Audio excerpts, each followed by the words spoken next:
Hey lads and lasses, Fat Black Dad 71 here with a quick video on the best rune farming method found to date in Elden Ring. Okay guys, so the area is below ground in the Mohgwyn Palace region, which is accessed by following the Mog Lord of Blood quest line that you get from White Faced Varre. White Faced Varre is the guy that you first encounter as you enter Limgrave from the starting area, and he'll gob off a little bit about lore and get you set up in the world of Elden Ring before you get your arse thoroughly handed to you by the Tree Sentinel, as we all did. Don't lie, you know it happened to you. Okay, so there's lots of steps involved in the quest line, so I won't go through them here because that's not what you're here for. You just want to know how many runes you can get and how quickly. So there are a load of videos on YouTube that detail the path, and the fextralife wiki is also a great resource to show you how to get to this region. So I'll post the link in the description below, and that'll give you all the info that you need to access the area. So when you first portal in, you're going to be facing that away, and the place we need to go to is up here, which is the Palace Approach Ledge Road. Now, unfortunately, between here and there are a number of mobs with little rooty-tooty horns that when they sound them, they summon some rather large skeletons. These guys are going to seriously fuck up your day very quickly, so we are going to have to use torrent and get through this area as quickly as possible. So we're going to buck it as fast as we can, and as you hear the horn get tooted, there you go, you're going to want to try and do zigzags and serpentines and all that kind of stuff, and all that running away like you do in Monty Python and the Holy Grail. Run away, sir, run away. So we're heading through these rocks here, past these enemies, and as you can see above the text wave of gold on the left there, the summon ashes sign comes up. So if you do want to summon your ash partner and clear the area before you come up here, you can do. It's all extra runes, but for the purpose of this video, we just want to get to the site of grace as quickly as possible and reset the area. So we're just going to go run past all of these enemies up here. These are all marked for death. Trust me, fellas, you will die soon. Dismount, and we will get to the site of grace, reset it, or actually activate it. As you can see, my runes were on the floor as we passed them. I basically just suicided because I want to show you how many runes you can achieve by using this method.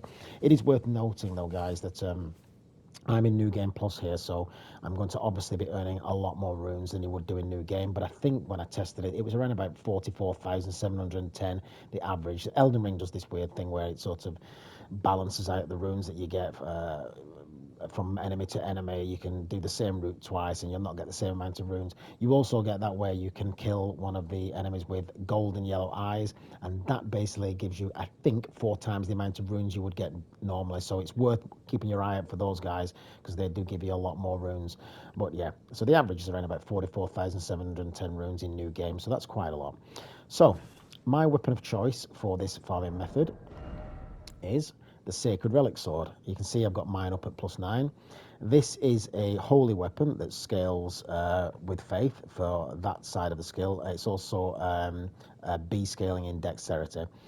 Pretty good weapon. Unfortunately for this weapon, the only way to attain it is by defeating the final boss of the game and trading in the remembrance with Enya, the finger reader that sits at Round Table Hold, for the Sacred Relic Sword. So yeah, you are going to have to defeat the final boss of the game to be able to use this weapon and this method of farming. It can be done. I've done it. I'm not the greatest Souls player in the world, so if I can do it, you can do it. So, as I say, the attack this weapon uses is a holy attack, and it's called the Wave of Gold. It's if you're on a controller, it's activated by the L2. I'm on PS5, so it's L2. And all you need to do is line yourself up so you've got the best weapon arcs, so you catch everything. L2, and you can see the wave of this is going to spread out quite some way and catch everything in its path, and it literally rinses the enemies down to the ground. Now, this skill does follow the topography of the land, so sometimes you don't kill everything in one sweep. You can see there on the right hand side, one of them is just chilling out there, thinks I haven't seen him. I have, mate, you are going to die. And so you've got to sometimes do 2 or 3 hits to catch everything, but obviously, you know, you can do this pretty quickly. I'm just taking my time here for educational purposes. So we're going to rinse everything in our path and head on down to the bottom of the hill here, where there are 4 more other mobs that we want to kill to maximize the runes. There's no point going into the blood down below. It takes you too long to kill those enemies. It's not going to be cost effective to do so. You might as well just come down here, kill those, reset the area by warping to the site of grace, and rinse and repeat. Now, for all of those people who have not got the Sacred Relic Sword, you can kill the boss of this area, get his remembrance, and trade that in for Mohgwyn's Sacred Spear plus 10. It's quite some tasty enemies on the way up there, but it's all part of the fun. But once you get this weapon, this has got a really interesting weapon art, which is called Blood Boon Ritual. And basically, it's a Slayer weapon. It's a weapon that was developed by Slayer because it literally just rains blood. So let's just reset the area and I can show you how that works. This weapon scales off Arcane. As you can see, it's a C scaling in Arcane, C scaling in Strength, and D in Dex. So since patch 103, this has become really good because Arcane has now received a buff, a much needed buff, and the weapon scaling on Arcane weapons works as intended. As you can see from that last run, I am in New Game Plus. I got 135,394 runes, so it's very well worth doing. I did fail to mention that I am also equipping the gold scarab talisman, which effectively gives me 20% more runes from defeating enemies. It's effectively the same trinket as the silver ring in Dark Souls games, just gives you more runes. Unfortunately, in Elden Ring, there are no items of armor or clothing that actually increase your rune attainable amounts, but so the gold scarab talisman does that for you. So the same as the Wave of Gold, obviously you know how to use your weapon arts. This weapon basically just races it into the air, and as I say, it's Slayer. It just rains blood everywhere. It has 3 attacks, I think, so you can press the L2 3 times, and it'll just basically raise, and then just douse everything in blood and just set off the hemorrhage. It does buff the weapon with increased fire and blood or hemorrhaging, I think, once it's actually been activated.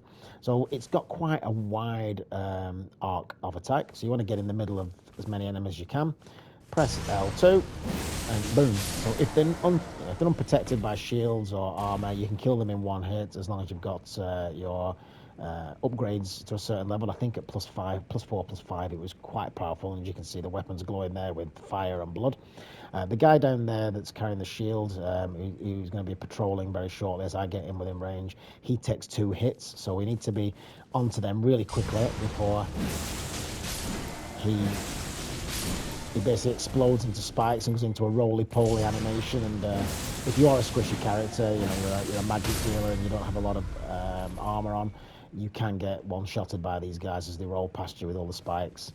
But yeah, you can see this weapon's quite an interesting one, and it does the job really quickly. Clearing enemies out as fast as humanly possible, and that's all that we're trying to do. Get as many runes in the least amount of time as possible. So yeah, those are 2 weapons for the best farming method in the game.